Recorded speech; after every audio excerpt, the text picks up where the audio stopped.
పిల్లలు ఎవరైతే ఆ జేఈ మెయిన్స్ లో ఎంసెట్ లో ర్యాంక్ కొడతారో వాళ్ళ తల్లిదండ్రులకు ఇబ్బంది లేదు. ఎందుకంటే సీట్లు వచ్చేస్తాయి. కౌన్సిలింగ్ లో వాళ్ళకి డొనేషన్లు అనే పదం మాట్లాడాల్సిన అవసరం లేదు. ఎవరైతే ఈ జస్ట్ లో మిస్ అవుతారో, ఉత్సవంలో మిస్ అయింది అయినా కూడా మా పిల్లలకు మంచి భవిష్యత్తు కావాలంటే నేను అంతో ఎంతో ఖర్చు పెట్టి మేనేజ్మెంట్ లో సీటు కొంటాను అని ఆలోచించే ఆ తల్లిదండ్రులకు ఇది చాలా పెద్ద సమస్య. అవును సార్. అవును. జనరల్ గా వాళ్ళు ఏమనుకుంటారంటే మంచి కాలేజీలో కొనాలి, కొంచెం ఎక్కువైనా పర్లేదు, ఇబ్బంది అయినా పర్లేదు, అప్పు అయినా తీసుకొస్తా, ఏదైనా తాకట్టు పెడతా, ఇట్లా ఆలోచిస్తారు. సరే పెడతాము, ఎంతవరకు గ్యారంటీ ఉంటుంది? 4 సంవత్సరాలు వీడు పాస్ అయ్యి సర్టిఫికేట్ తెచ్చుకుంటాడా?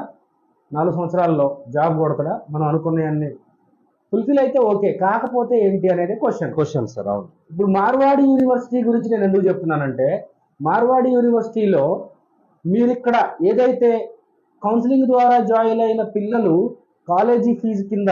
నమస్తే సార్.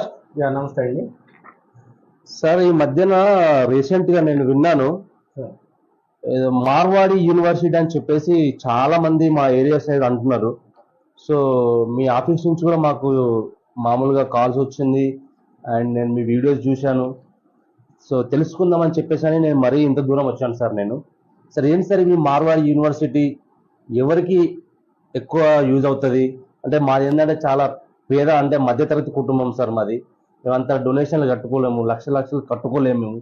సో మేము దీనిలో చేరడానికి మాకేమైనా ఎలిజిబిలిటీ ఉందా సార్? ఒక్కసారి మాకు చెప్తే బాగుంటుందని చెప్పేసి అని మా 2 పిల్లలు ఉన్నారు సార్, వాళ్ళ కోసం వచ్చాం సార్. అదే సార్, ఇప్పుడు మీరు అన్నట్టు మధ్యతరగతి ఏం చేస్తారు సార్ మీరు మామూలుగా?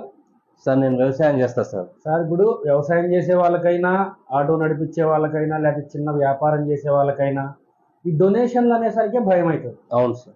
జనరల్గా ఇప్పుడు ఏమనుకుంటారు